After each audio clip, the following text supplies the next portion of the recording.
Are we in the end time described in the Bible? What do we need to know about the end time? And how to face the end time with confidence?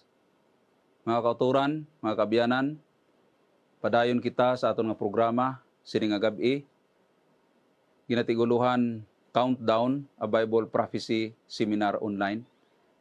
Kag mayara kita, another topic, importante nga topic, sining nga gabi, nga aton nga pagasalusaluhan, aton nga tunan, kag aton paninguhaan nga ma-apply sa aton tagsa-tagsa ka mga kabuhi, mga kauturan, kag mga kabiyanan. So, sa pagsugod sa aton nga topiko, at kita magapangamuyo, amay nga langit nun, kami nagapasalamat sa imo padayon nga pagigugma sa amon. Salamat sang tinion nga imong ginhatag sa amon. Sini nga gabi, magatuon kami sang isa naman ka topic nga nakita namon importante sa amon nga pagkabuhi nga Kristohanon. Ginoo, salamat sa imong nga pagtuytoy paggiya sa amon sini nga kagabion sa pangalan ng Kristo Jesus nga amon nga manluluwas. Amen. Sini nga gabi mga kauturan aton tun-an ang topic New Life in Christ. Kay bag-o nga kabuhi dira sa kay Kristo. Mateo 28:19 kag 20. Gani kadtuin ninyo ang tanan nga katawhan kag himuon ninyo sila nga akon mga sumulunod. Bautisuhan ninyo sila sa ngalan sang Amay, sang Anak kag sang Espiritu Santo. Tudluin ninyo sila nga tumanon ang tanan nga akon ginsugo sa inyo. Dumdumon ninyo nga kaupod ninyo ako pirmi hasta sa katapusan sang kalibutan. Mga kauturan ka, mga kabiyanan, kung ikaw magabiya sang imo nga pamilya, kag nakahibalo ikaw nga hindi mo na sila makita liwat, ano ay hanang imo nga ihambal sa ila? Pero may madamo nga mga tao, mga kauturan nga wala, hindi gid sila careful sa ilang mga tinaga. So na pa diri they may say something silly or foolish or unkind, never realizing that these words are the last ones their friends or family will ever hear them say. Okay? So, pero si Kristo, mga kauturan, sang ginhambalan niya ang iyang mga disipulo, nga after sang iyang resurrection, that He would soon be leaving them and returning to heaven. Ano ay hanang ginhambal niya sa ila, mga kauturan?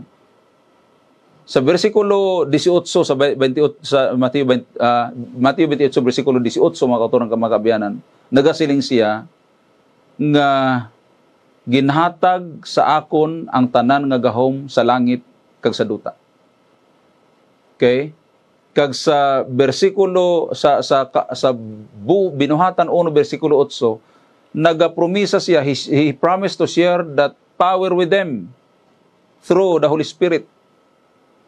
Okay? Kag sa bersikulo 19 kag 20, mga kauturan, nagasiling siya nga maglakat sila kag tudluan ang tanan nga mga nasod, bautisuhan sila sa ngalan sang Amay, Anak kag Espiritu Santo, kag nagpromisa siya, mga kauturan, nga mangin kaupod nila siya sa wala sing katapusan. So, nag-mention about baptism. Kay gina-highlight ko dira sa inyong screen ang word nga baptizing them or baptize, baptism. Ang pamangkot, mga kauturan ka, mga kabiyanan, ano nga baptism? Which baptism? Okay?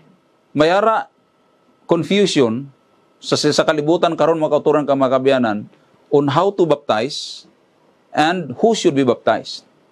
Paano tugmawan kag sino ang kinahanglan tugmawan, mga kauturan. Mayari kita tatlo ka mga list nga gina-practice subong sang kalibutan type of baptism. Ang una diri, mga kauturan, nga ara sa list, sprinkling tiny babies with water. Wisik-wisikan ang mga babies sa ilang agtang sang tubig. Okay?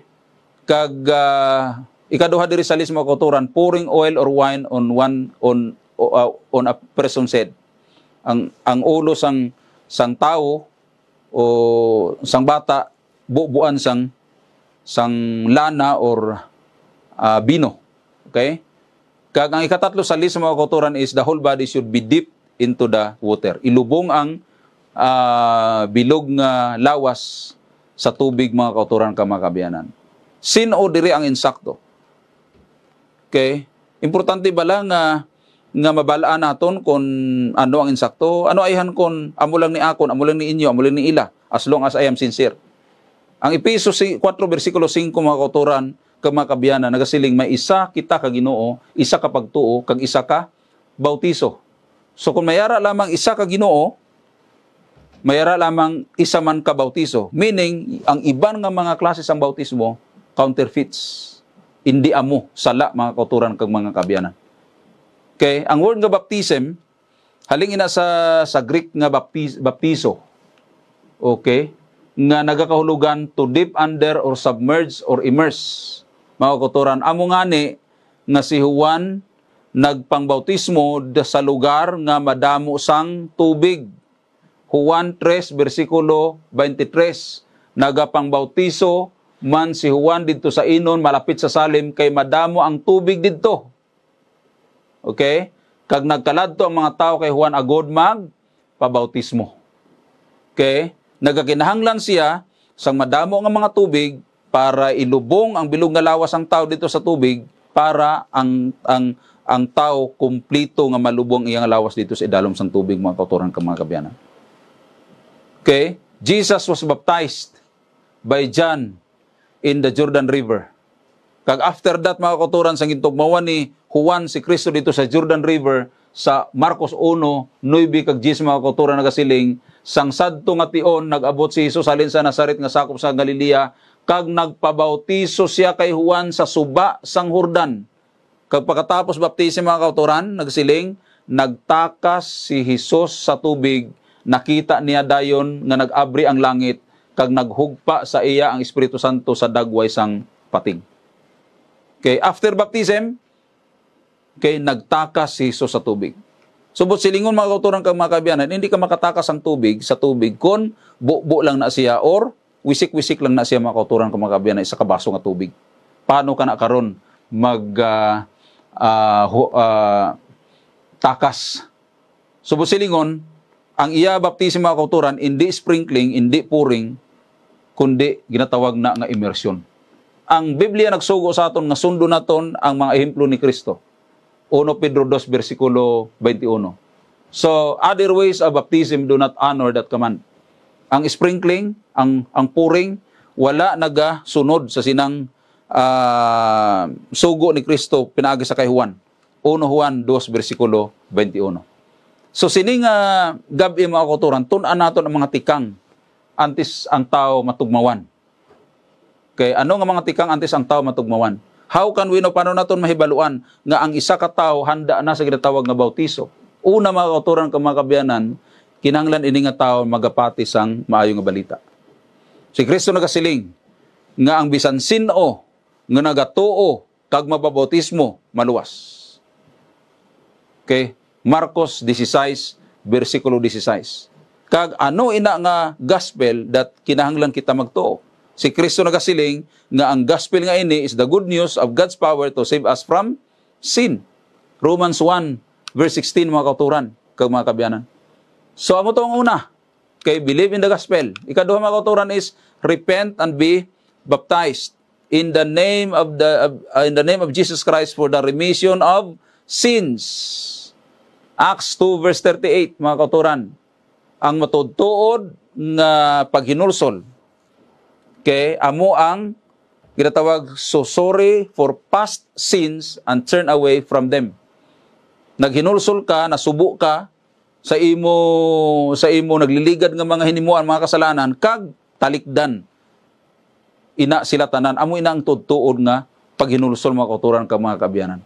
So ikatatlo is we must learn what God asks of us and accept it in our lives. Kung ano ang gusto sang Dios nga aton nga batunon sa aton nga kabuhi mga kauturan. Sang si Pedro nagpangwali sa mga katawhan, ang tanan nga nagapamati na tugmawan, binuhatan 2 versikulo 41 mga kauturan kag mga kabiyanan. Kag ang ikapat diri mga kauturan nga tikang is we must die. Kinahanglan kita mapatay. Okay, hindi na siya literal nga nga magpakamatay ta mga kauturan ha. That is symbolical. When we are baptized into Christ, we are baptized into His death. Romans 6 verse 3.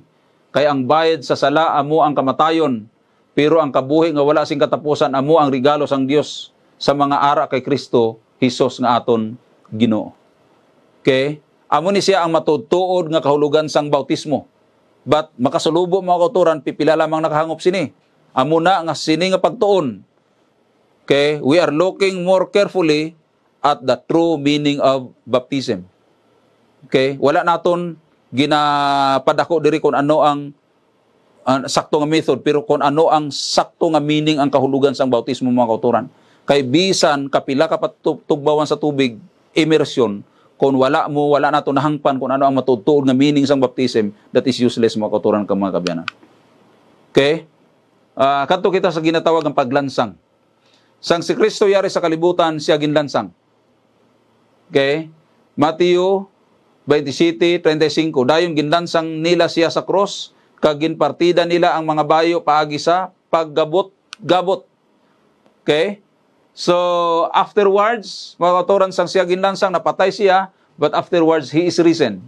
Mateo 28 verse 6, mga kauturan, suno pa sang anghel, wala na siya diri, kay nabanhaw siya subong sang iya ginsiling sa inyo, dali kamo diri, tan-awan ninyo ang ginhamyangan sa iya.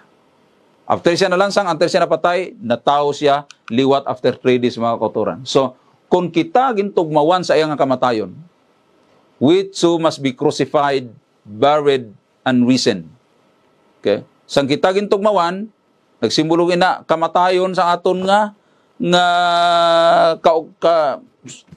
kabuhi sang una, okay? Kita man mapatay, ilubong, kag mabanhaw.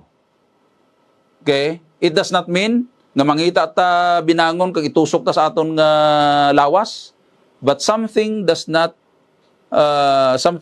to be crucified. Okay? Ini mga kauturan, Romans 6 verse 6. Ano ang mga butang nga kinanglan ilansang? Romans 6 verse 6, ang aton daan nga pagkatawo, our old man. Amo na ang kinahanglan nga ilansang. Okay? Amo na ang kinahanglan nga ilubong, mga kauturan. Ano ining ginatawag nga una nga pagkatao, daan nga pagkatao? Episo 4 versikulo 22, mga kauturan, gani bayain na ninyo ang inyo daan nga pamatasan, kay ini iya sang daan ninyo nga kabuhi. Ang ining daan nga pamatasan amo ang nagalaglag sa inyo paagi sa malaot nga mga handom nga nagadaya sa inyo. Okay? It is our sinful self.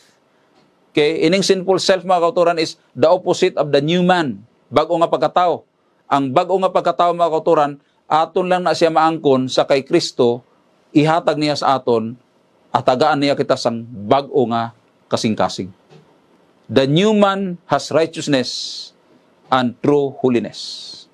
Verses 23 and 24, mga kauturan.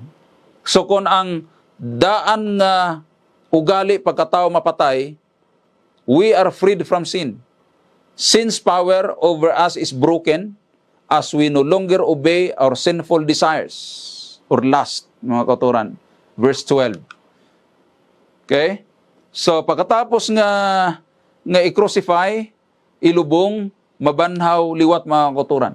When a person is baptized in a biblical way, kaya ano nga ni ang biblical way sa baptism? Not pouring, not sprinkling, but by immersion. Okay? When we are baptized in a biblical way, we go down into the water, okay, dito sa tubig, simbolo ina sang paglubong. Kag, kung kita magwa na sa tubig, mga kauturan, simbolo ina sang bag-o nga kabuhi. Okay? So, amo na ang meaning sang baptism, mga kauturan, mga kabyanan. Okay? Lubong kita, unya magwa kita, bag-o na nga kabuhi, mga kauturan, mga kabyanan.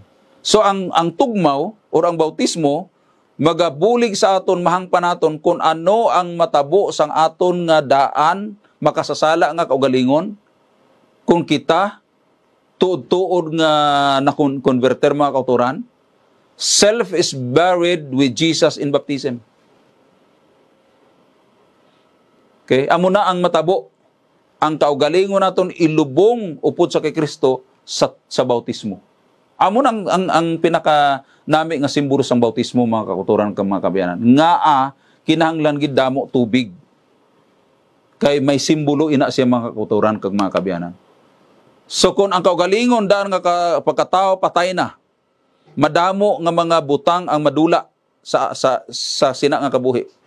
Ang isa nga madula ang ginatawag nga selfishness, inflated self-esteem, self-glorification, and whatever concentrates on self will what? Will disappear. Amo na. Kaya nga a dead person does not care about these things. Mga kauturan, when self dies with Christ, something wonderful happens. Okay? Ano ang mga manami nga mga butang magkalatabo? We live with Him. Our old sinful selves are crucified and we walk in the newness of life. Wow! Kanami mga kauturan kag mga kabiyanan, kunyara kita sa kay Kristo. Okay? When we are crucified with Christ, our sinful selves are dead and Christ is living in us. Although we still have our earthly human bodies, we now live by faith in the Son of God who loved us and gave Himself for us. Galatians 2, verse 20. So, ang tugmaw, nagapahayag lamang nga ginatalikdan na nato ng aton nga natural, selfish heart and accepting Christ's heart of love. When this happens, the old man dies. Okay? When we are in Christ, we come a new creation. Our new way of living is finished and all things become new. 2 Corinthians 5, verse 17. Ang bisan sino nga yara kay Kristo bag-o na nga tawo nga mga tao, wala na sa iya daan nga pagkatao kundi bag-o na siya.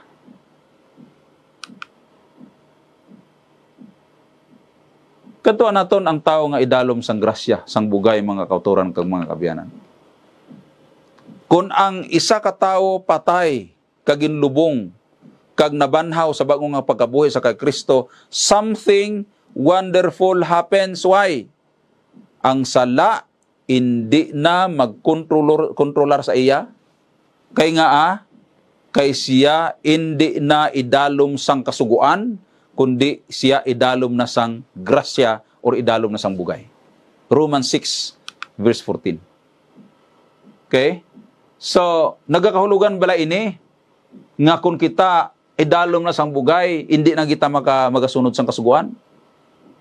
What does the Bible say in verse 15? Mga kauturan ka mga kabiyanan. Romans 6 verse 15. Siling ni Pablo, karon, tungod nga kita wala na sa idalom sang kasuguan, kundi sa idalom na sang bugay sang Dios, magpakasala pabala kita? Ang hambal ni Pablo, mga kauturan, ang sabat, hindi gid. God forbid. Okay? Di bala ang sala, paglapas ang kasuguan? So si Pablo nagsiling, kung idalom na bala kita sang kasuguan, di na ta magsunod sang kasuguan, idalom na bala kita sang grasya, hindi ta magsunod sang kasuguan. Lapaso na lang nato ang kasuguan. Ang hambal ni Pablo mga kauturan, Romans 6:15, God forbid. Hindi gid mga kauturan kag mga kabiyanan. When we are under grace, opposite na, mga kauturan sa under the law, ha?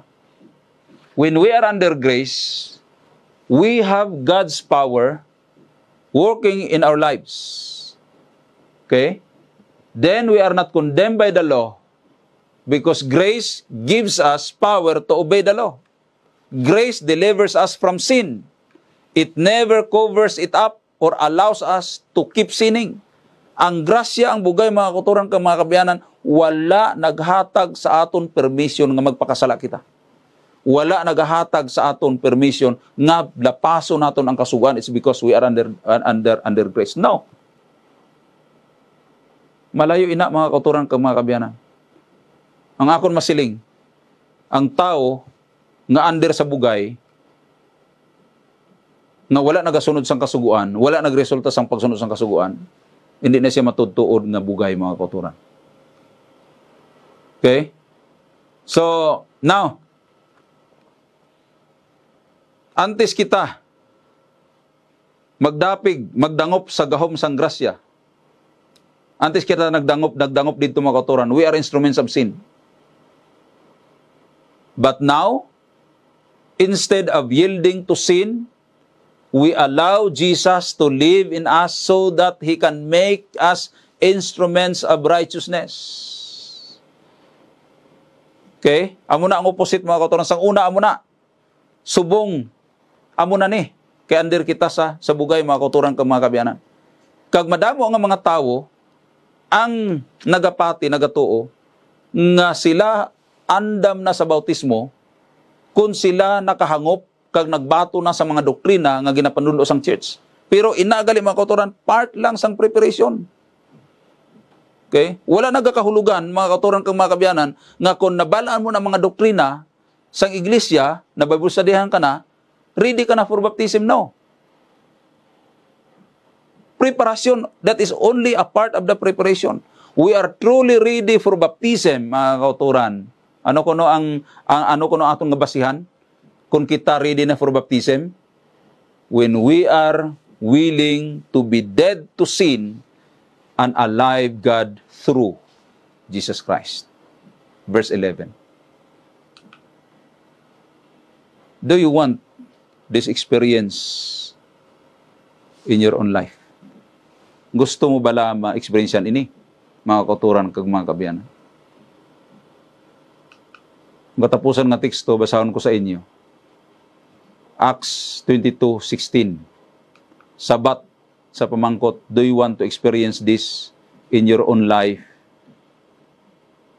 If yes, mga kauturan kag mga kabyanan, nasulat sa Binuhatan 22:16, nagasiling, tindog ka, magpabautismo, ka kag magpanawag sa iya agud patawaron ang imo mga sala. Magapangamuyo kita mga kauturan kag mga kabyanan. Kag antes kita magapangamuyo, kabay pa nga himuon naton ang mga desisyon samtang nagapalapit ang pag-abot sang Ginoo. Himuon naton ang mga desisyon pabor sa iya. Batunon naton ang santos nga bautismo, baptism by immersion. Tun-an naton ang mga doktrina sang church. Kaglabaw sa tanan, handa kita na magbag-o sang aton daan nga pagkatao, daan aton nga kabuhi. Magapangamuyo kita mga kauturan. May nga langit nun. Salamat sa sining nga mensahe. Salamat sa sining nga topic.